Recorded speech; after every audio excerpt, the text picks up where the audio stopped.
யாத்திராகமம் 32வது அதிகாரம் 11வது வசனம். கவனிங்க. கழுகு தன் கூட்டை எல்லாரும் நல்லா கவனிக்கணும். நான் கொஞ்ச நேரம் உங்களோட பேச விரும்புகிறேன்னா கர்த்தர் பேச விரும்புகிறார். நீங்க கவனிக்கணும். உங்களோட தான் கர்த்தர் பேசுகிறார். கழுகு தன் கூட்டை கலைத்து தன் குஞ்சுகளின் மேல் அசைவாடி தன் செட்டைகளை விரித்து அவைகளை எடுத்து அவைகளை தன் செட்டைகளின் மேல் சுமந்து கொண்டு போகிறது போல கர்த்தர் ஒருவரே என்னை நடத்தினார். ஆமென். கழுகு குறித்து உங்களுக்கு நிறைய தெரிந்திருக்கலாம் இன்ஃபர்மேஷன்ஸ். கழுகு தன்னுடைய கூட்டை, அது முட்டையிட்டு குஞ்சு பொரிப்பதற்கு முன்பதாக தன்னுடைய கூட்டை கட்டும். அது உயரமான இடத்துல கட்டுமா. எங்க கட்டுமா சொல்லுங்க? உயரமான இடத்துல பாதுகாப்பாக கட்டி அதுல அந்த கூட்டுல முட்டையிடும். அந்த கூட்டை எப்படி கட்டும்? அதுதான் மெயின். அந்த கூட்டை எப்படி கட்டும்னா, ஆண்டவர் கொடுத்த ஞானத்தினால லேயர் லேயரா, அதாவது அவுட்டர் லேயர், அதுக்கப்புறம் உள்ள ஒரு லேயர், அதுக்கப்புறம் உள்ள ஒரு லேயர், அதுக்கப்புறம் இன்னொரு லேயர், அப்படிதான் கட்டுமா. நான் சொல்றது உங்களுக்கு விளங்குதா? மேல ஃபர்ஸ்ட் என்ன செய்யுமா, ரொம்ப கடினமான ஹார்ட் ஸ்டிக்ஸ், கடினமான முள் நிறைந்த ரொம்ப நல்ல திக்கான குச்சி, அப்படிதானே சொல்லுவீங்க, அதுல ஃபர்ஸ்ட் கட்டுமா. அதுக்கப்புறம் அதுக்குள்ள இன்னொரு லேயர் கொஞ்சம் சாஃப்டா கட்டுமா. அதுக்கப்புறம் மறுபடியும் இன்னும் கொஞ்சம் சாஃப்ட் லேயர், பஞ்சு அந்த மாதிரி சாஃப்ட். அதுக்கப்புறம் கடைசியா ஒரு லேயர் எப்படி செய்யும் யாருக்காவது தெரியுமா? தெரியாது. இந்த கடைசி லேயர் என்னம்மா? கவனிங்க. அந்த முட்டை போட்டு என் குஞ்சு விழுகிறதுக்கு இந்த கடைசிய உள்ள இன்னர் லேயருக்கு என்ன செய்யுமா, தன்னுடைய மார்பு பகுதியில் இருக்கிற இந்த சாஃப்ட் ஃபெதர்ஸ் இருக்குல்ல, இந்த கோழியை பிடிச்சி பார்த்தீங்கன்னா இந்த செஸ்ட் பகுதியில் ரொம்ப முடி எப்படி இருக்கும், சாஃப்டா இருக்கும்ல, அதை பிடுங்கி வைக்குமா. இந்த ஃபர்ஸ்ட் உள்ள இன்னர் லேயர்ல என்ன வைக்குமா, நெஞ்சில இருந்து அந்த சாஃப்ட் ஃபெதர்ஸை பிடுங்கி ஃபர்ஸ்ட் லேயர்ல வைக்குமா. கவனிங்க. இப்போ முட்டை போடுது, அடை காக்குது, இப்போ குஞ்சு வருது. குஞ்சு வெளியே வந்த உடனே எங்க விழுகுது சொல்லுங்க? இது வரைக்கும் உலகத்துல எந்த மனுஷனும் படுக்காத சூப்பர் பெட், சாஃப்ட் பெட். ஆமென். அங்க படுத்துச்சு. படுத்தா என்ன வரும்? பெட்ல படுத்தா, அந்த மாதிரி பெட்ல படுத்தா என்ன வரும்? பிரசங்கம் பண்ணும் போது என்ன வருது? அப்ப பெட்ல படுத்தா எப்படி வரும் சொல்லுங்க? தூக்கம். நல்லா தூங்கி எந்திரிச்சா என்ன வரும்? நல்லா தூங்கி எந்திரிச்சா என்னடா நடக்கும்? பசிக்குமா இல்லையா சொல்லுங்க? பசிக்கும். பசிச்சா மம்மி சாப்பாடு கொடுங்க அப்படிலாம் அது கத்த வேண்டிய அவசியம். ஏன்னா அந்த தாய்க்கு என் பிள்ளைக்கு எப்போ ஏதோ கொடுக்கணும்னு தெரியும். இந்த தாய் கழுகு தன் பிள்ளை விழிப்பதற்கு முன்பதாக போய் இறை எடுத்து கொண்டு வந்து ரெடியா நிற்கும். இது முழிச்சு பார்த்த உடனே வாயை மட்டும் திறந்தா போதும். எப்படிங்க சொல்லுங்க? வாயை மட்டும் திறந்தா போதும், மேல இருந்து சாப்பாடு எடுங்க. சாப்பிட்டோன்னே உண்ட மயக்கம் இருக்கிறீங்களா இல்லையா? சாப்பிட்டோன்னே என்ன வரும்? அப்புறம் தூக்கம் வந்தோடனே பசி வரும், அப்புறம் வாயை திறக்க வேண்டியது. இதுதான் ஒரு மனிதனுடைய ரட்சிப்பின் ஆரம்ப நிலை. இதுதான் ஒரு மனிதனுடைய, நீங்கள் குழந்தைகளாக இருக்கும்போது குழந்தைகளுக்கு ஏற்றவைகளை நீங்க செஞ்சு, நானும் குழந்தை மாதிரி தான் உங்களை நடத்தினேன். ஆடு மேய்ப்பன், தேவன் தான் மேய்ப்பன். ஆடுகளையே, பலவீனமான ஆடுகளை எப்படி நடத்துறது, இப்போ ஓட்ட ஃப்ரெஷ் குட்டியை எப்படி நடத்துறது மேய்ப்பனுக்கு நல்லா தெரியும். நம்முடைய ஆண்டவரும் இந்த தாய் கழுகை போலதான் எல்லா தியாகமும் செய்து நம்மை அவருடைய பிள்ளையாக பிறக்க வைத்தார். ஆமென். எபேசியர் சொல்லுகிறார், எபேசியருக்கு எழுதும் போது நீங்கள் கிருபையினாலே விசுவாசத்தை கொண்டு ரட்சிக்கப்பட்டீர்கள். ஸோ ரட்சிக்கப்பட்ட ஆரம்பம் அது குழந்தை. அதுதான் நான் சொல்லிட்டு இருக்கேன். குழந்தை கிறிஸ்துவுக்குள் ஒளியின் ராஜ்யத்திலே நாம் குழந்தையாக பிறந்திருக்கிறோம். அப்போ குழந்தையா இருக்கும்போது நம்மளை குழந்தை மாதிரி தான் ட்ரீட் பண்ணுவார். புதுசா ரட்சிக்கப்பட்டவங்களுக்கு ஏசப்பா எப்படி ட்ரீட் பண்ணுவாரு சொல்லுங்க? ஜெபம் பண்ணோன்னா அற்புதம் நடக்கும். எப்படிங்க? ஜெபம் பண்ணோன்னா அற்புதம் நடக்கும். ஆனா இப்ப நடக்கிறதுக்கு ரொம்ப லேட் ஆகுது. நான் சொல்றது சரியா இல்லையா? இப்ப ஜெபம் பண்ணா பதில் வர்றதுக்கு ரொம்ப லேட் ஆகுது. ஏன்னா நீங்க வளர்றீங்கன்னு அர்த்தம். இதை புரிஞ்சுக்கணும். ஏன் அன்னைக்கு மட்டும் உடனே கிடைச்சது இப்ப ஏன் கிடைக்கலன்னா, உன்னை கர்த்தர் உனக்கு ஒரு சில பாடங்களை கற்றுக் கொடுக்க விரும்புகிறார். இதுதான் கிறிஸ்தவம், இதுதான் ஆண்டவர். இதை நீங்க புரிஞ்சுக்கிட்டீங்கன்னா எந்த பிசாசும் எந்த சந்தேகமும் எந்த ஒன்றும் உங்களை அசைக்கவே முடியாது. யோபு மாதிரி சொல்லுவீங்க, அவர் கொன்னால அவரை தான் நம்ம போடா, அவர் செய்யறதெல்லாம் நன்மைக்காகத்தான், அன்றியும் அவருடைய தீர்மானத்தின்படி அழைக்கப்பட்டவர்களாய் தேவனிடத்தில் அன்பு கூறுவர்களுக்கு சகலம் நன்மைக்கு ஏதுவாக. அவர் என்ன செஞ்சாலும் நன்மைக்கு தான். போ, இந்த விசுவாசத்துல நாம் வளரணும். ஆமென், ஹல்லேலூயா. இவான இந்த குஞ்சு என்ன செய்யுதுன்னா, சாப்பிடுது, தூங்குது, சாப்பிடுது, சொல்லுங்க, தூங்குது. இப்போ வளரவும் ஆரம்பிச்சிருச்சு. பிள்ளைங்க வளர்ந்தா அவருடைய வளர்ச்சிக்கேற்ற கிரியைகளை நாம் எதிர்பார்ப்போம்.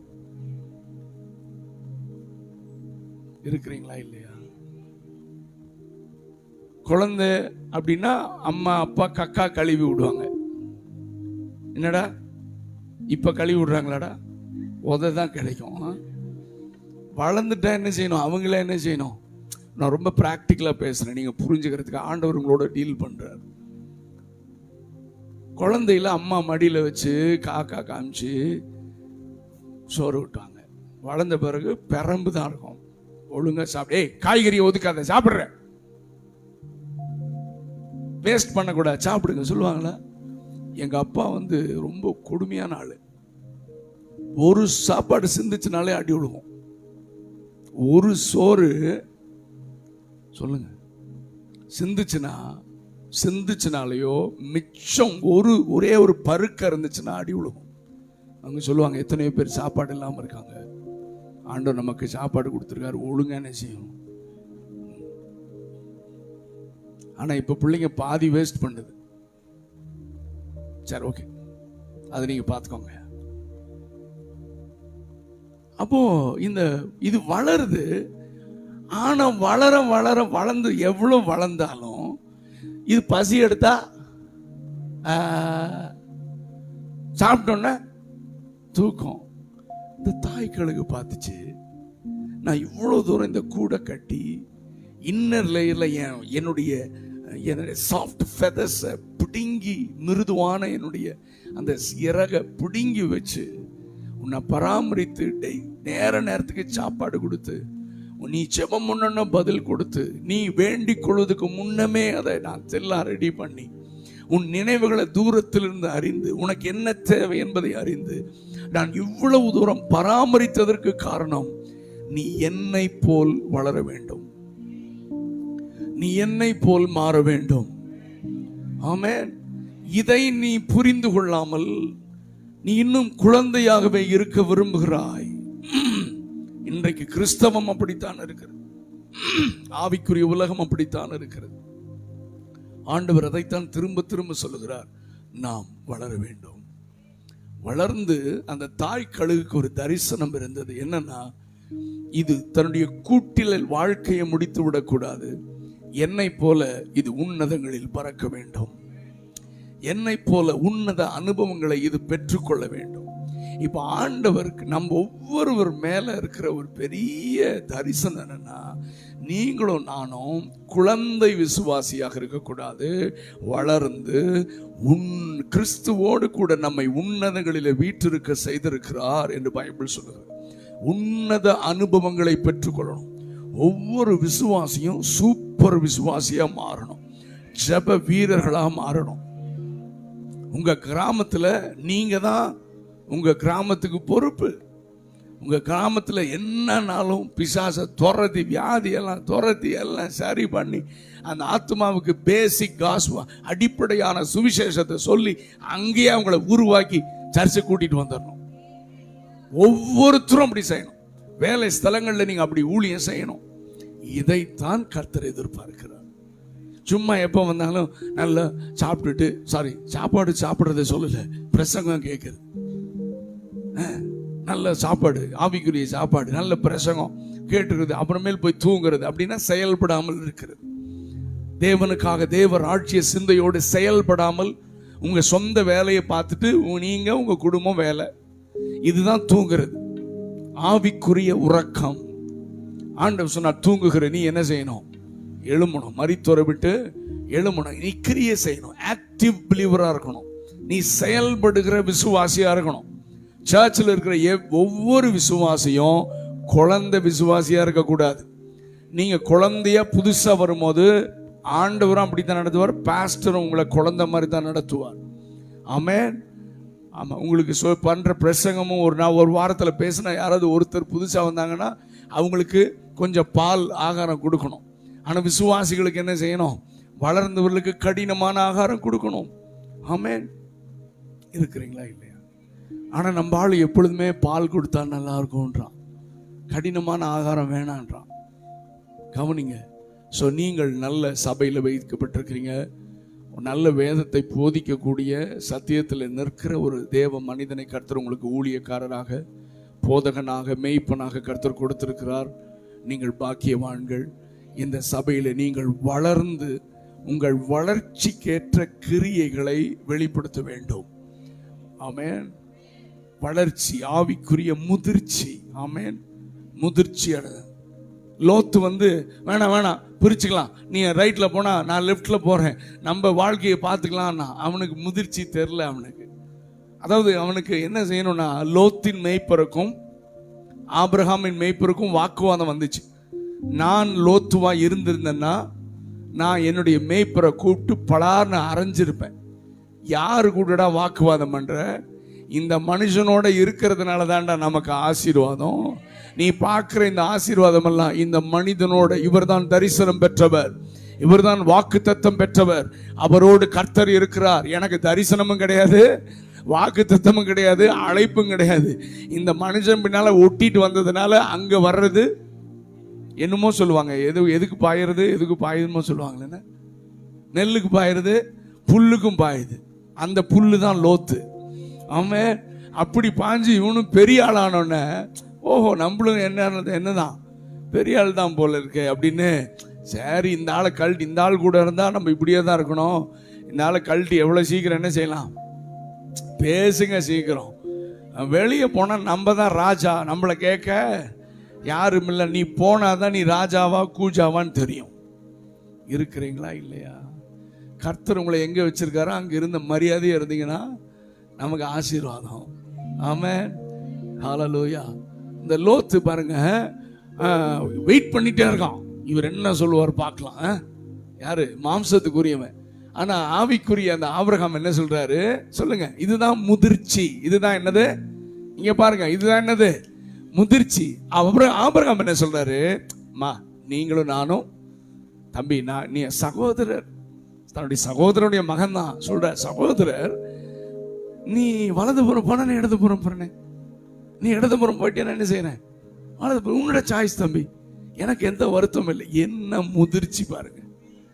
ஏண்டா என்னால மேல வந்துட்டு மேல வந்தோன்னா எனக்கு விரோதமா எழும்புறையாடா, நீ நாசமா அப்படியெல்லாம் சொல்லலைங்க. ஏன்னா அவர் ஆவிக்குரியவன். ஆவிக்குரிய முதிர்ச்சி. வளர்ந்திருக்கிறவர்கள், கிறிஸ்துவை போல மாற நாம் அழைக்கப்பட்டவர்கள். ஹல்லேலூயா. வளர்ச்சிக்கு ஏற்ற முதிர்ச்சி நமக்கு இருக்கணும். விசுவாசிகள் வளர்ந்திருக்கிறீங்களான்னு நீங்க ஏதாவது பிரச்சனை வரும்போது உங்களை பார்த்தா தெரிஞ்சுக்கலாம். வர்ஷிப் பண்ணும்போது தெரியாது. ஆவில் நிறைஞ்சு கை தட்டி அந்நிய பாசும் போது எங்களுக்கு கண்டுபிடிக்கிறதுக்கு என்ன, உங்கள்கிட்ட தான் பேசுறேன் சொல்லுங்க. ஹஸ்பண்டோட கணவனோட சண்டை வரும்போது தான் நீங்க எவ்வளவு முதிர்ச்சி அடைந்திருக்கிறீங்கன்னு தெரியும். சர்ச்சில் ஏதாவது ஒரு சின்ன ப்ராப்ளம்னா அதை எப்படி டீல் பண்ணும்போது நீங்கள் எவ்வளோ முதிர்ச்சியா ஆண்டவர் பார்த்துக்குவாரு. பாஸ்டர் நீங்கள் பாருங்க, ஜெபம் பண்ணலாம் அப்படி சொல்றீங்களா? பாஸ்டர் நான் யார் தெரியுமா? அப்பவே தெரிஞ்சுக்கலாம், நீ வளரவே ஆள் வளர்ந்துருக்கு. நிறைய பேர் ஆமா அப்படி சொல்லுவாங்க. என்ன ஆளு ஆள் வளர்ந்த அளவுக்கு என்ன வரலையா அப்படின்னுவாங்க. அதெல்லாம் சர்ச்சில் பார்க்க முடியும். நிறைய பேர் வளர்ந்த மாதிரி நடிப்பான். பிரச்சனை வந்தா தான் தெரியும் அவன் ஆள் தான் வளர்ந்துருக்கு, அவன் மூளையும் வளருது, ஆவிக்குரிய வளர்ச்சியும் இல்லை. ஏன்னா ஆவிக்குரிய முதிர்ச்சி இருந்தா ஒரு பிரச்சனையை டீல் பண்ணும் போதே தெரிஞ்சுக்கலாம். என்னதான் காயம் பண்ணிட்டோம், என்னதான் என்ன வேணா பேசிட்டோம், ஆமென், அதை ரொம்ப அழகா டீல் பண்ணி அமைதியா நம்ம பாடணுமே. நம்ம வெட்கப்பட்டு கர்த்தரிடத்துல நம்பி ஒப்பு கொடுத்து நம்பிக்கையா இருக்கணும். கர்த்தர் பார்த்துக்குவார். அவங்கள மன்னிச்சிடலாம். பாஸ்டர் பரவாயில்ல, தெரியாம செஞ்சுட்டாங்க, அவங்கள நம்ம ஒன்றும் செய்ய வேண்டாம், சரியாயிடும், அவங்களுக்காக ஜெபம் பண்ணலாம். இதுதான் முதிர்ச்சி. கர்த்தர் உங்களோடு கூட பேசி கொண்டிருக்கிறார். கர்த்தர் நம்மோடு கூட பேசி கொண்டிருக்கிறார். இந்த முதிர்ச்சி நமக்கு தேவை. ஆனா இந்த குஞ்சு கழுகு என்ன செய்யுது சொல்லுங்க சீக்கிரமா? சாப்பிட்டு படுத்துது. இது தாய் கழுகு மாதிரியே விங்ஸ் எல்லாம், ரெக்கையெல்லாம் வந்துருச்சு, இது பறக்கிறதுக்கு இறகு எல்லாம் வந்துருச்சு, அப்புறம் எல்லாம் வந்து சிறகுகள் முளைத்தது, தாய் கழுகு மாதிரியே ரெடி ஆயிடுச்சு. ஆனா இன்னும் இது கூட்டை விட்டு வெளியே வர்றதுக்கு மனசே சொல்லுங்க. பெட்ல இருந்து காலையில் எழும்புறதுக்கு மனசே வரல. என்ன அழகான சுகமான தூக்கம்பா, நல்லா அப்படியே இருந்து சாப்பாடு சாப்பிட்டு. இப்படிதான் நிறைய கிறிஸ்தவர்கள் இருக்கிறாங்க. ஆனா நாம் என்ன செய்யணும்னா வளரணும். தாய் கழுகுடைய நோக்கத்தை நாம் புரிந்து கொள்ளணும். நம்முடைய ஆண்டவர் என் மேல் வைத்திருக்கிற நோக்கம், ஏன் ஆண்டவர் எனக்கு இப்படி செய்கிறார், ஏன் இவ்வளவு நன்மை செய்கிறார், ஏன் எனக்கு இவ்வளவு அற்புதங்கள் செய்கிறார் என்றால், என்னை வளர்த்து அவரை போல, தாயை போல நான் உன்னதங்களிலே பறக்க, உன்னத அனுபவங்களை பெற்றுக்கொண்டு எழும்ப கர்த்தர் விரும்புகிறார். ஆமென். இப்ப பாருங்களேன், இப்போ இது இன்னொரு நான் ஒரு அர்த்தம் சொல்றேன், இன்னொரு காரியத்தை சொல்றேன். இந்த சின்ன அதை கேட்ட உலகம் எப்படி இருக்குன்னு சொன்னா என்ன செய்யும்? அது என்ன சொல்லும்? இல்ல, உலகம் அதுக்கு தெரிஞ்ச உலகம் என்னதான்?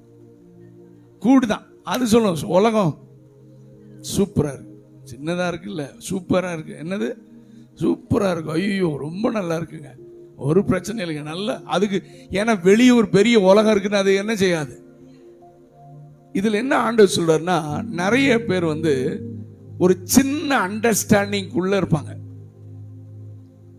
சத்தியம் வெளியே கடல் மாதிரி இருக்கு. தேவனை இன்னும் நாம் அறியணும். தேவனை என்ன செய்யணும்? ஆனா இவன் எப்படி அறிஞ்சிருக்கான்னா, ஜெபம் பண்ணா அவர் சாப்பாடு கொடுப்பாரு, ஜெபம் பண்ணா எனக்கு வயிற்று வலி அவர் சுகமாக்குவாரு, ஜெபம் பண்ணா அவர் அற்புதம் செய்வார்ன்ற அந்த சின்ன வட்டம்.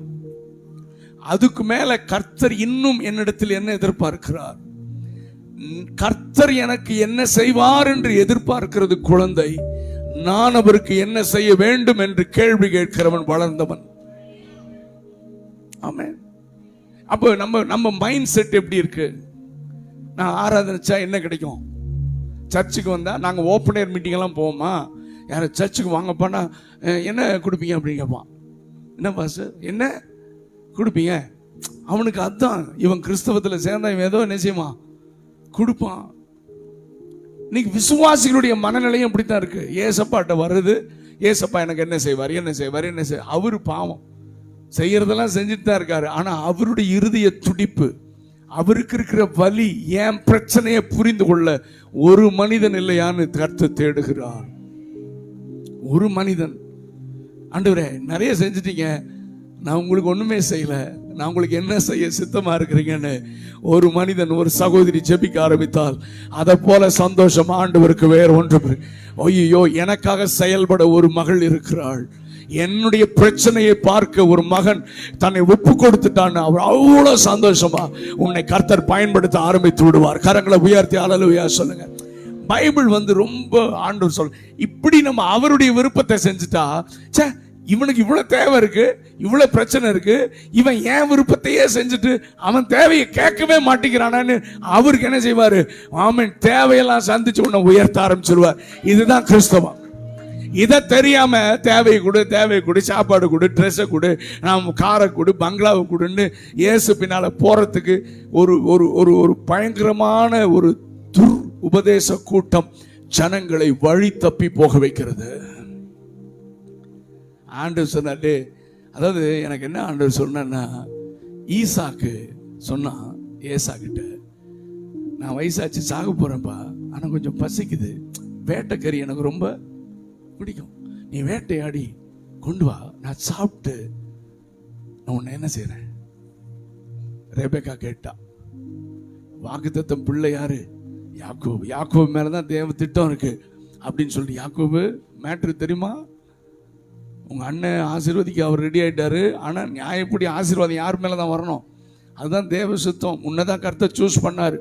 அதனால கெட் ரெடி எல்லாம் ரெடி ஆகி எல்லாம் ஏசா மாதிரி போத்தி ஆக்ட் பண்ணி நல்ல வாய்க்கு ருசிச்சா குடிச்சா, பைபிள் இது இருக்கு, அவன் சாப்பிட்டு திருப்தி அடைந்த பின்பு தன் மகனை ஆசீர்வதித்தான்.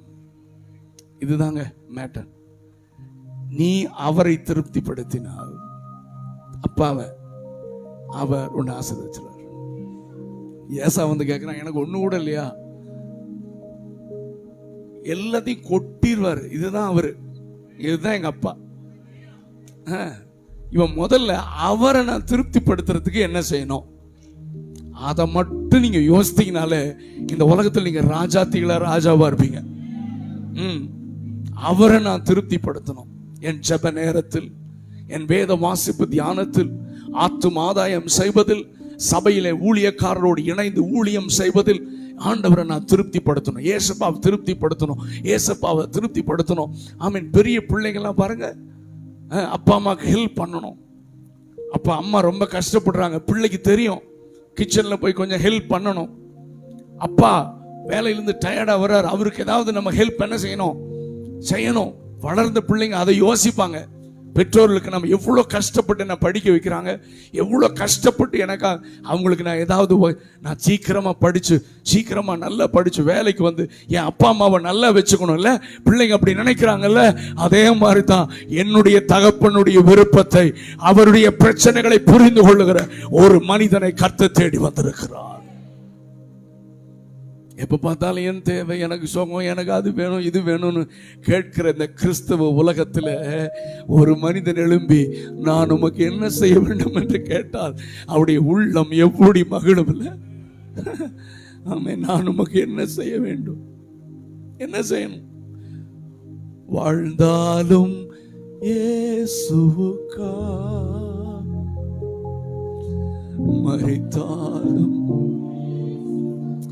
உமக்காகத்தானே உயிர் வாழ்கிறேன், உம்மை தானே நேசிக்கிறேன், உமக்காகத்தானே உயிர் வாழ். எத்தனை பேர் உண்மையா சொல்றீங்க ஆண்டவரே? I love you Jesus. வாழ்ந்தாலும் உம்மோடுதான். தங்கச்சி உண்மையா சொல்றீங்களா மகளே? ஏசப்பா நான் உங்களுக்கு என்ன செய்யணும்? ஏசப்பா தம்பி, வாலிப தம்பி, உங்களோட கர்த்தர் பேசுறாரியா? நான் ஏசப்பாக்காக ஏதாகிலும் செய்யணும். இந்த ஒரே ஒரு வாழ்க்கை ஆண்டவருக்காக வாழணும். எங்க அப்பாவுடைய விருப்பத்தை நான் நிறைவேற்றணும். உமக்காகத்தானே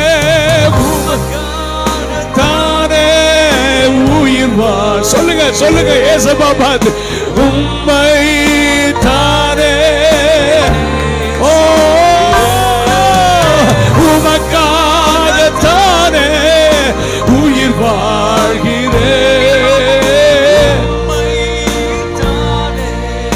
நேசிக்கிறேன், வாழ்ந்தாலும் உம்மோடுதான். எத்தனை வாலிப பிள்ளைங்க உண்மையா சொல்றீங்க?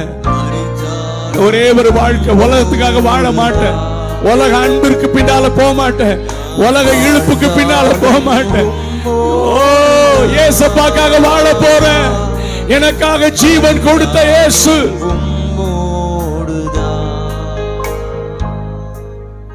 எத்தனை பேர் இந்த காலை நேரத்தில் ஆண்டவரே நான் என்ன செய்ய சித்தமாக இருக்கிறேன் சொல்லுங்க ஏசப்பா, சொல்லுங்க ஏசப்பா. என் வாழ்க்கையில் என்ன திட்டம் வச்சிருக்கிறீங்க?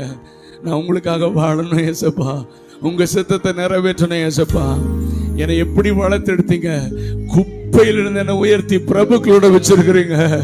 ஒண்ணுமில்லாம இருந்த என்னை தூக்கி வச்சிருக்கிறீங்க. அப்பா, இனி வாழ்ந்தா உமக்காகத்தான். என் விருப்பம் அல்ல, என்னுடைய விருப்பம் அல்ல, என்னுடைய கனவுகள் அல்ல, என்னுடைய விருப்பங்கள் அல்ல, உம்முடைய விருப்பத்தை நான் நிறைவேற்றுவேன் ஆண்டவரே. என் தகப்பனுடைய இருதயம் மகிழும், எங்க அப்பா இருதயம் மகிழும். இன்னும் நமக்கு தேவை இருக்குதான், எனக்கு நிறைய தேவை இருக்கு. எனக்கு ஏசப்பா இன்னும் நிறைய இன்னும் வேணும் தான். ஆனாலும் அதெல்லாம் ஒரு பக்கம் வச்சுட்டு போதும், இந்த அளவுக்கு இனிமேல் ஆண்டவர் உங்க விருப்பம் என்ன? எப்ப பார்த்தாலும் எனக்கு அது வேணும். நம்ம ஜெபத்துல இப்படி லிஸ்ட் போட்டா நம்ம நாட்கள் பத்தாதுமா, கேட்டுட்டே இருந்தா பத்தாது. நான் சொல்றேன், இன்னையோட கேட்கறத நிறுத்துருங்க. நான் எப்பொழுதுமே சொல்லுவேன், காலையில் எந்திரிச்சிங்கன்னா எந்திரிச்சோன்னா என்ன செய்யணும்? ஆண்டவருக்கு நன்றி சொல்லி பழங்க. உங்களுக்கு கர்த்தர் நடத்தி வந்த பாதைகள், உங்களுக்கு கர்த்தர் தேவைகளை சந்திச்சார்ல, உங்க பிள்ளைகளுக்கு கொடுத்தார்ல, வேலை கொடுத்தார்ல, கையின் பிரயாசத்தை ஆசீர்வதிச்சார்ல, வீடு கொடுத்தார்ல, பைக் கொடுத்தார்ல, ஒரு கார் கொடுத்தாரா, கர்த்தர் நல்ல நம்மளை உயர்த்தி வச்சிருக்காரா, இதுக்கெல்லாம் தேங்க் பண்ண ஆரம்பிச்சீங்கன்னா டைம் பத்தாது. ஆமென். நான் சொல்றேன், நீங்க கேட்கவே வேண்டாங்க. அடுத்தது உங்களுக்கு என்ன தேவைன்னு அவர் ரெடியும் பண்ணி வச்சிருக்காரு. 1 கொரிந்தியர் 2:9 தேவன் தம்மில் அன்பு கூறுவர்களுக்கு ஆயத்தம் பண்ணினவைகளை கண் காணவில்லை, காது கேட்கவில்லை, அவை மனுஷருடைய இருதயத்தில். அப்போ அந்த வசனத்தை 2 பிரிப்பேனா. எப்படி? தேவன் தம்மில் அன்பு கூறுவர்களுக்கு ஆயத்தம் பண்ணினவைகள், அதோட ஒரு பார்ட் முடிஞ்சது, அதை நான் இன்னும் பார்க்கவில்லை. இந்த வசனத்தை நான் திருப்பி சொல்றேன், நான் இன்னும் பார்க்கல, ஆனா கர்த்தர் எனக்காக எல்லாவற்றையும் ஆயத்தம் செய்து வைத்திருக்கிறார். இதுதான் பைபிள் நமக்கு கற்றுக் கொடுக்கிற விசுவாசம். நான் இன்னும் பார்க்கல, ஆனா எனக்கு தெரியும் எனக்கு ஆயத்தம் பண்ணி இருக்கார். அப்படிதான் நம்ம அறிக்கை செய்யணும். அதைத்தான் ஆபிரகாம் செய்தார். கர்த்தர் பார்த்துக் கொள்வார். மலையின் மேல ஈசாக்கை பிடிச்சு ஏறார். இதை ஆண்டவர் எனக்கு கற்றுக் கொடுத்ததை நான் சொல்றேன். மலை எப்படி இருக்கும்? மலை எப்படி? கரெக்டா காமிக்கிற மலை எப்படி இருக்கும்? இப்படி இல்ல, நம்ம மலை வரைவோம்ல, மலை எப்படி இருக்கும்? சொல்லுங்க சீக்கிரமா. சரி, நான் கேட்கிறேன், மலையின் ஒரு பக்கத்தில் நான் ஏறும்போது மலையின் மறுபக்கத்தில் என்ன நடக்குதுன்னு தெரியுமா உனக்கு? தெரியுமா? தெரியாது. இதுதாங்க கிறிஸ்தவ வாழ்க்கை. ஏன்னா மலையின் ஒரு பக்கத்தில் நீ ஏறும்போது மலையின் மறுபக்கத்தில் கர்த்தர் உனக்காக ஆயத்தம் பண்ணி கொண்டிருக்கிறார். நான் இப்படித்தான் பார்க்கிறேன். ஈசாக்கை பிடிச்சிட்டு ஈசா கேட்கிறான், என்னப்பா? கர்த்தர் பார்த்து கொள்வார்னு விசுவாச அடியை எடுத்து வைக்கிறான். என்ன அடி எடுத்து வைக்கிறான்? விசுவாச அடி எடுத்து மலை மேல ஏறான். இவன் ஒரு ஸ்டெப்பு வச்ச உடனே மலையின் மறுபக்கத்தில் கர்த்தர் ஒரு ஆட்டுக்குட்டி ஆயத்தம் பண்ணி, அந்த ஆட்டுக்குட்டி மலையின் மறுபக்கத்தில் ஏறிட்டு இருக்கு. நீ இங்க ஏறுற, சொல்லுங்க, ஆட்டுக்குட்டி எங்க ஏறிட்டு இருக்கு? இது நமக்கு என் கண் காணவில்லை, என் காது கேட்கல, எனக்கு தெரியாது என்ன நடக்குதுன்னு. ஆனா ஒண்ணு தெரியும், அவர் எனக்காக எல்லாத்தையும் செஞ்சு முடிப்பார். எனக்காக அவர் ஆயத்தம் பண்ணிட்டாரு. என்னை கைவிட மாட்டாரு, என்னை வெட்கப்படுத்த விட மாட்டாரு. நான் ஆராதிக்கிற தேவன், நான் விசுவாசித்திருக்கிறவர் இன்னார் என்று அறிந்திருக்கிறேன்.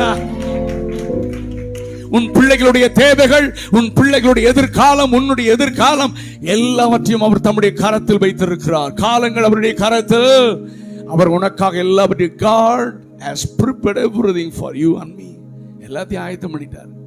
நீ முறுமுறுக்காம ஐயோ என்ன பண்றது அப்படியெல்லாம் சொல்லாம, யெகோவா இரு, கர்த்தர் பார்த்துக் கொள்வார், கர்த்தர் பார்த்துக் கொள்வார், கர்த்தர் நடந்தா ஆண்டவர் பார்த்தார், என் பிள்ளை இந்த ஸ்பீடா நடக்கிறான்னு. அவர் மறுபக்கத்தில் ஆடு ஓட்டுறாரு, ரபானா கராதானா ஆடு ஓட்டுறாரு. ஓட்டிட்டு வந்து பார்த்தா ஆமென், ஆபிரகாம் அங்க ரொம்ப தீவிரம் காமிச்சிட்டு இருக்கான், கத்திய ஓங்குறான். ஆண்டவர் சொல்ற, ஆபிரகாம் கத்திய போட்டுறாதுடா, உனக்காக நான் ஏற்கனவே ஒரு ஆட்டுக்குட்டி ஆயத்தம் பண்ணி வைத்திருக்கிறேன்.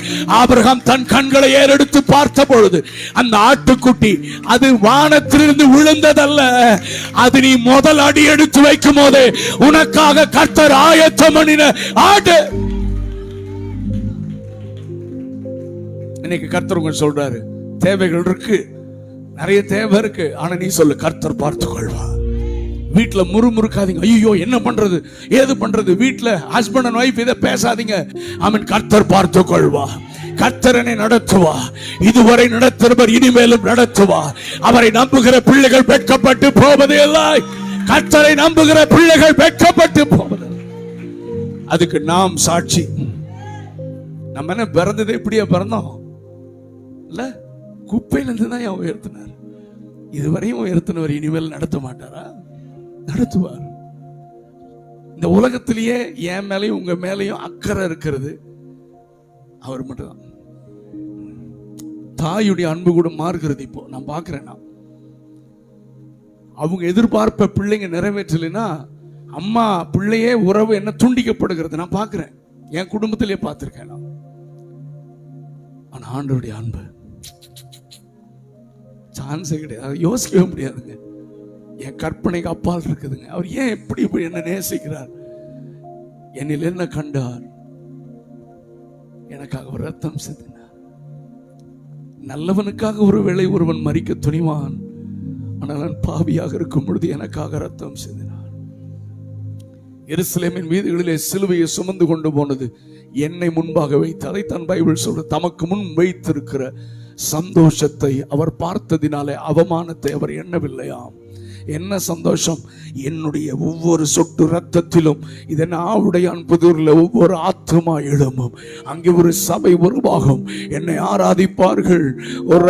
அதை அவர் பார்த்து அவமானம், நிந்தை, சிலுவை அவருக்கு வலி பெருசா தெரியல. அவர் என்னை பார்த்தார், அவருக்கு முன்னால இருந்த சந்தோஷத்தை பார்த்தார். ஒரு கூட்ட ஜனங்களை நான் மகிமையிலே கொண்டு வந்து சேர்க்க போகிறேன்.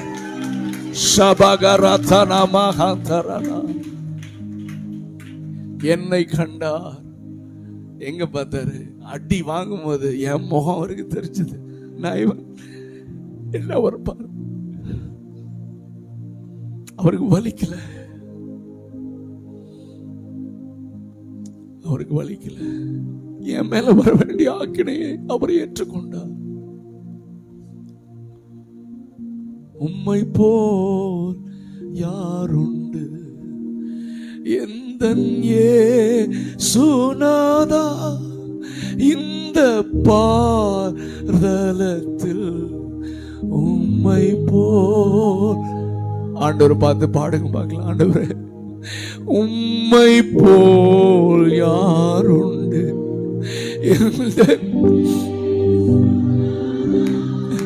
இந்த பாதலத்தில் உம்மை போல். எத்தனை பேர் உண்மையா இயேசுவை பார்த்து சொல்றீங்க? கமானக, உம்மை போல். வாலிப தம்பி, இயேசுவை பார்த்து சொல்றீங்களா? இந்த பாதலத்தில் உம்மை போல் யாருண்டு? One more time. உம்மை போல் யாருண்டு?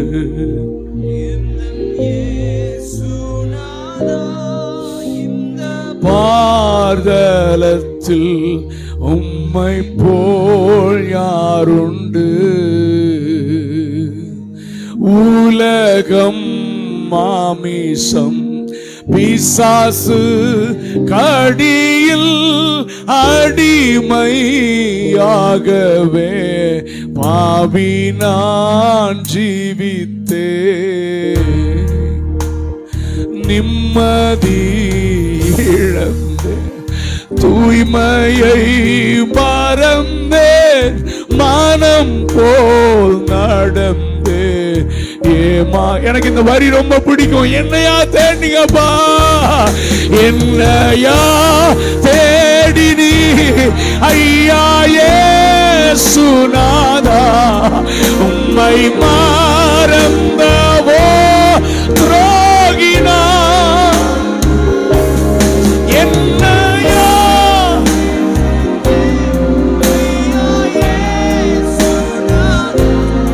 அடிமை உமக்கே நீதினான், உம்மை போல் உங்களை மாதிரி வேற யாரும் இல்லை ஏசப்பா. எங்களை நேசிக்க, எங்களை புரிந்து கொள்ள, எங்களை நடத்த, ஓ ஹல்லேலூயா, எங்க பிரச்சனைகளை புரிந்து கொண்டு எங்களை நடத்துவதற்கு உம்மை போல யாரும் இல்லை ஆண்டவரே.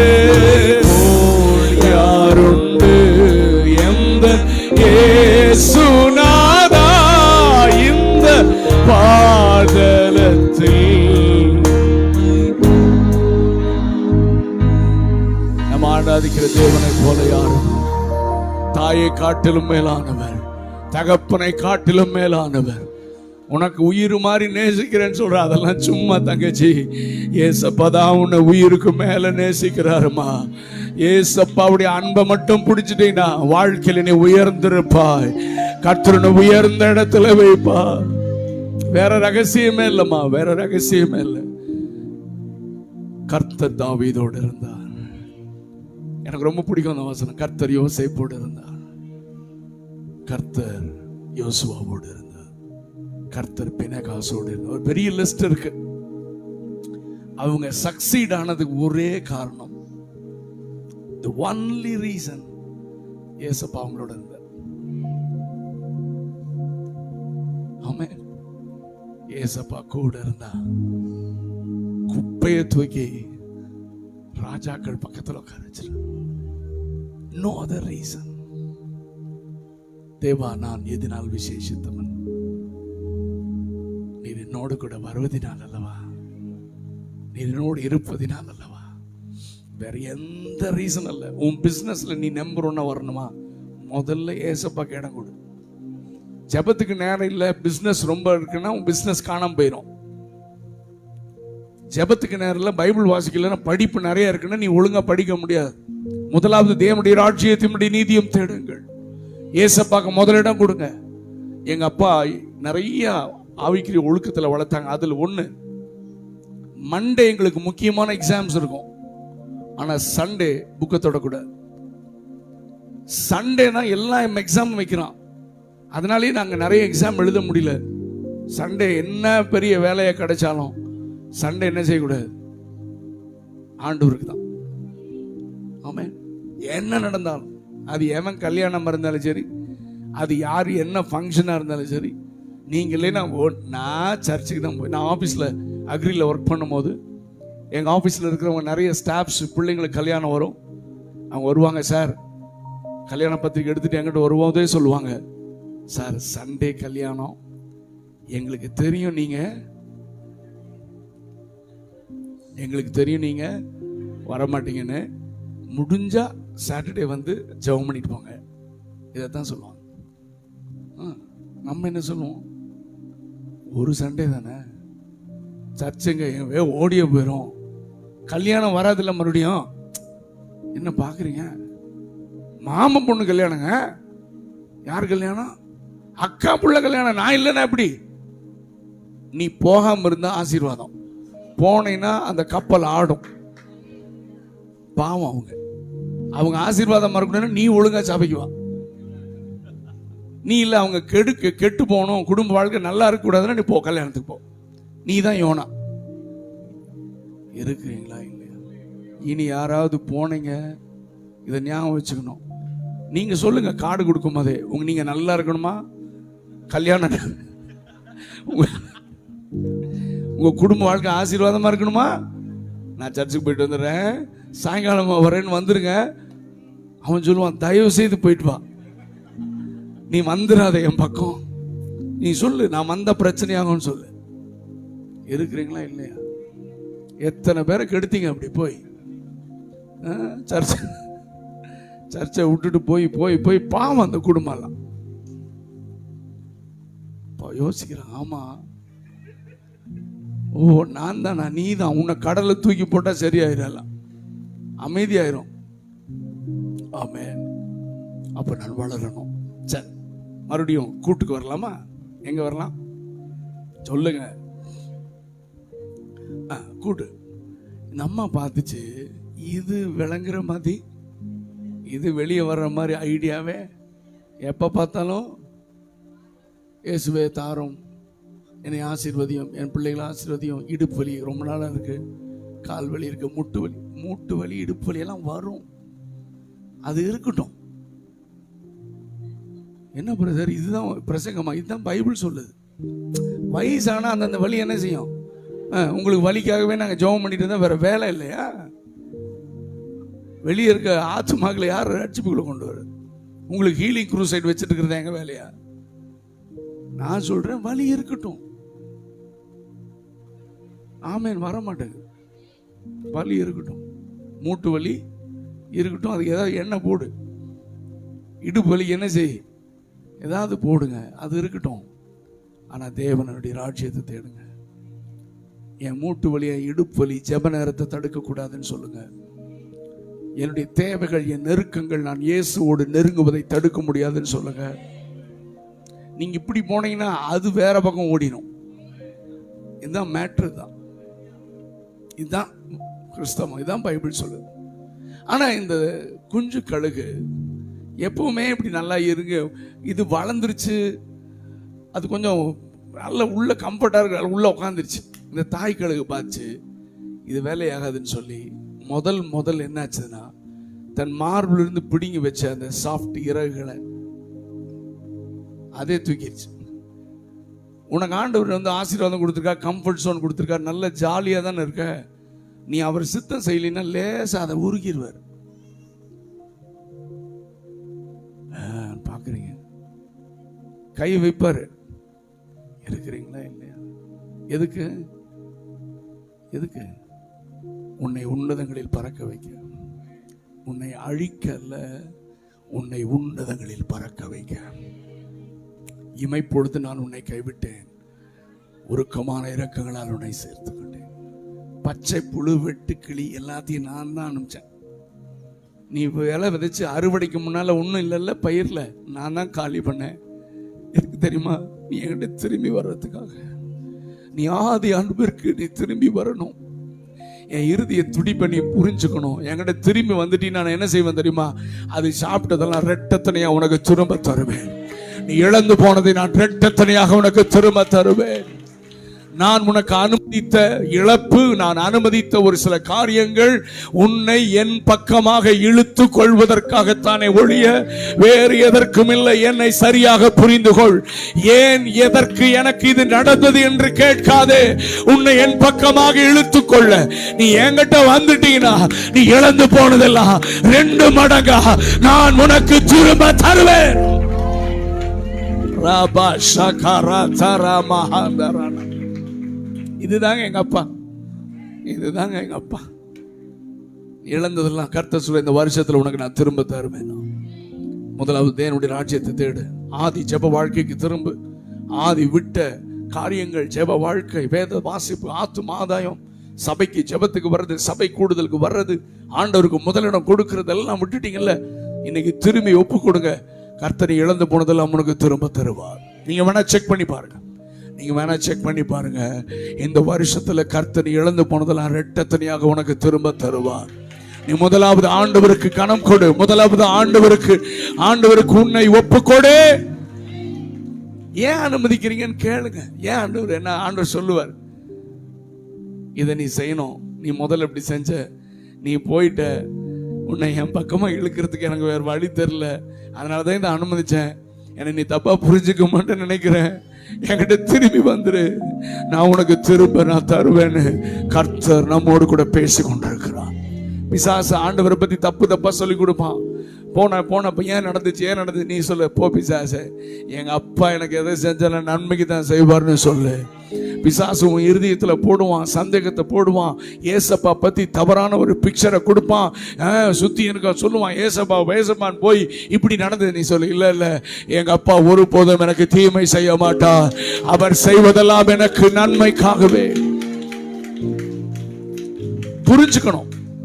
ஆனா இந்த கழுகு குஞ்சு கழுகு என்ன செஞ்சதுன்னா, அந்த சாஃப்ட் ஃபெதர்ஸ் எல்லாம் எடுத்தோன்னே என்னாச்சு எங்க அம்மாவுக்கு, ஏன் இப்படி பண்ணாங்க, நல்லா தானே போயிட்டு இருந்தது, ஏன் இப்படி பண்ணாங்கன்னு சொல்லி அது கேள்வி மேல கேள்வி கேட்டு லேசா கொஞ்சம் குத்துது. பரவாயில்ல, அட்ஜஸ்ட் பண்ணிக்கலாம். எப்படி சொல்லுங்கம்மா, பரவாயில்ல. இப்படிதான் நம்ம கதையும் போகுது. கர்த்தர் ஏதாவது அனுமதிச்சார்னா உடனே அலர்ட் ஆயிடணும். ஏன், என்ன விஷயம் ஆண்டவரே, நான் என்ன செய்யணும் அப்படின்னா இதனால தான் அப்படின்னா கணக்கு க்ளோஸ். அதை சரி பண்ணிட்டா அது சரியாயிரும், அந்த கணக்கு செட்டில் ஆயிரும், அவ்வளோதான். அதை கேட்காம நம்ம அதுலேயே பழகிடுது. இந்த WHO சொன்னா கொரோனாவோடு என்ன செய்யுங்க, பழகுங்கள்ன மாதிரி நம்ம ஆளுங்க என்ன செஞ்சிடலாம், பிரச்சனையோடு வாழ இருக்கிறீங்களா இல்லையா? ஆமா. ஆண்டவருக்கு என்ன பண்றது, அடா பாவி, இவன் மனம் திரும்புவான்னு சின்ன காரியத்தை அனுமதிச்சேன். இவன் உணர்ந்து மனம் திரும்பிந்தானா மறுபடியும் அவனை தூக்கலான்னு தான் ஆசீர்வதிக்கலான்னு நினைச்சா, இவன் அதோட பரவாயில்லன்னு வாழ்ந்துட்டு இருக்கானேன்னு இவனுக்கு இன்னும் புத்தி வரலையேன்னு அடுத்த லேயர். என்ன பாக்குறீங்க, அடுத்த லேயர் உருவுனா இப்ப முள்ளு குத்துது. எதை குத்துது? ஐயோ, என்ன விஷயம், ஏன் குத்துது, எதுக்கு, அம்மா என்ன புரிஞ்சுக்கலையா, இப்படியெல்லாம் கேட்டுட்டு இருக்கும். மற்றவன் கேட்பான், கடவுளுக்கு கண் இல்லையா? ஆனா நமக்கு தெரியும் எங்க அப்பா செய்யறது நன்மைக்கு. அதுலயும் பழகிறது. நம்ம யாரு, எல்லாத்துலயும் பழகி வண்டி ஓட்டுற ஆட்கள். நம்ம ஆண்டவருடைய இறுதிய துடிப்பை நம்ம புரிஞ்சுக்கணும். ஆமென். கடைசியில பார்த்தா குத்துன்னு குத்துனாலும் கூட்டை விட்டு வெளியே வர மாட்டேங்குது. பார்த்தது இது திருந்தாதுன்னு சொல்லி ஒன் ஃபைன் மணி கூட்ட கலைச்சிருச்சு. ஒரு அலையிலையா சொல்லுங்க. கூட்ட கலைச்சா இதுக்கு இப்பதான் ஆகாசத்தை பார்க்குது, வானத்தை பார்க்குது. ஐயோ, நம்மளுடைய வாழ்க்கை அவுட்டு போல இருக்கு. என் ஆவிய கர்த்தருக்கு ஒப்புவிக்கிறேன்ட்டு ரெக்க இருக்கு, என்ன செய்யாது, பறக்க தெரியாது. நிறைய பேருக்கு ஜோம், சாப்பாட்டுக்கு ஜோம் பண்றான்னா கூட முழிப்பான். நம்ம விசுவாசிய திடீர்னு சாப்பாட்டுக்கு ஜெபம் பண்ண, ஆட்டா படுபாவி, ஏதா ஒரு ஜெபம் பண்ணுன்னா என்ன செய்யாது, தெரியாது. ரெக்க இருக்கு ஆனா என்ன செய்யாது, பறக்க தெரியாது. அதனால தான் கழுகு நினைச்சது, என் ஆவி உம்முடைய கரத்தில் ஒப்பு கொடுக்குறேன்னு. இன்னையோட இந்த அம்மா இவ்வளவு நாள் நம்மளை சோத்தை போட்டு வளர்த்தது எதுக்குதான்? அம்மா அப்பாவை புரிஞ்சு கொள்ளாம பிள்ளைங்கன்னா அம்மா அப்பாவுக்கு வலிக்குமா இல்லையாம்மா சொல்லுங்க? அதே மாதிரி தான் ஆண்டவருக்கும் வலிக்கும், அவரை புரிஞ்சுக்கலன்னா.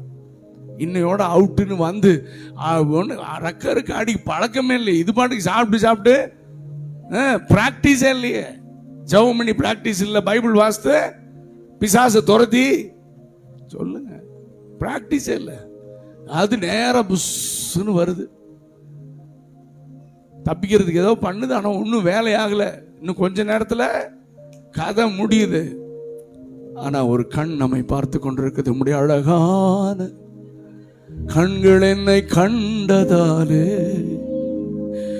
முடிந்ததென்று நினைத்த நான் செத்துட்டேன்னு நினைக்குது.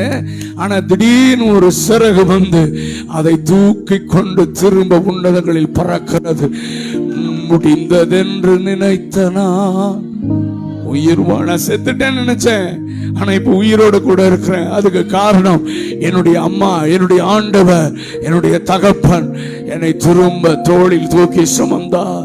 பிரச்சனைகளில் நான் அழிந்திருப்பேன், எனக்கு வந்த நெருக்கத்திலே அழிந்திருப்பேன், என்னுடைய துக்கத்திலே நான் செத்து போயிருப்பேன்.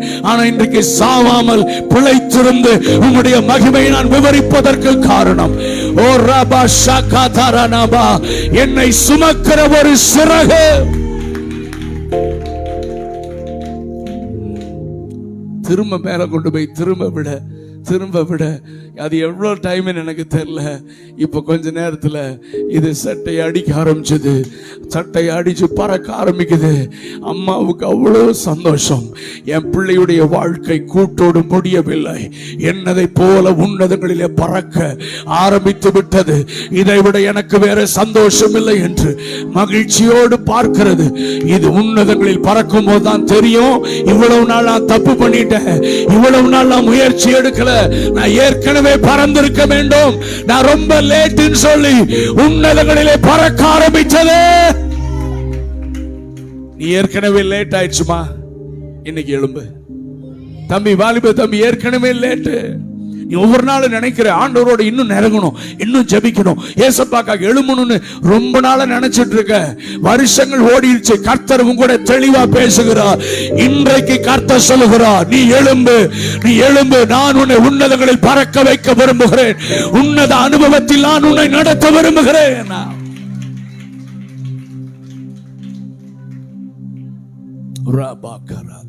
கண்ண முடிச்சோம். Close your eyes. நான் இன்னொரு வசனத்தை பேசுறேன்னா இன்னும் ஒரு அரை மணி நேரம் 3/4 மணி நேரம் ஆயிரும். டைம் ஆயிடுச்சுல்ல. இல்ல, தேவையானதை கர்த்தர் பேசியிருக்கிறார். இந்த சபையோட கர்த்தர் பேசி, என் கூட கர்த்தர் பேசியிருக்காரு. நான் சரியான தீர்மானம் எடுக்கிறேன்னு சொல்றவங்க மட்டும் உங்க வலது கரத்தை உயர்த்துங்க பார்க்கலாம். என் கூட கர்த்தர் பேசினார். சும்மா எல்லாத்தையும் கையை உயர்த்த சொல்லல. என் கூட கர்த்தர் மிக தெளிவா பேசினார். நான் தீர்மானம் எடுக்க விரும்புகிறேன். நான் உன்னதங்களில் பறக்க விரும்புறேனா, நான் இனிமேல் எனக்கு என்ன வேணும்ன்ற லிஸ்ட்டை ஒரு பக்கம் வச்சுட்டு, நான் உனக்கு என்ன செய்யணும், உங்க விருப்பம் என்ன, உங்க சித்தம் என்ன நான் கேட்பேன்னு சொல்றவங்க நல்ல கையை உயர்த்துங்க பார்க்கலாம். கையை உயர்த்தினவங்க எழுமி நில்லுங்க பார்க்கலாம். நான் உங்களுக்காக ஜெபம் பண்ணி பாஸ்டர் கையில கொடுக்க விரும்புகிறேன்.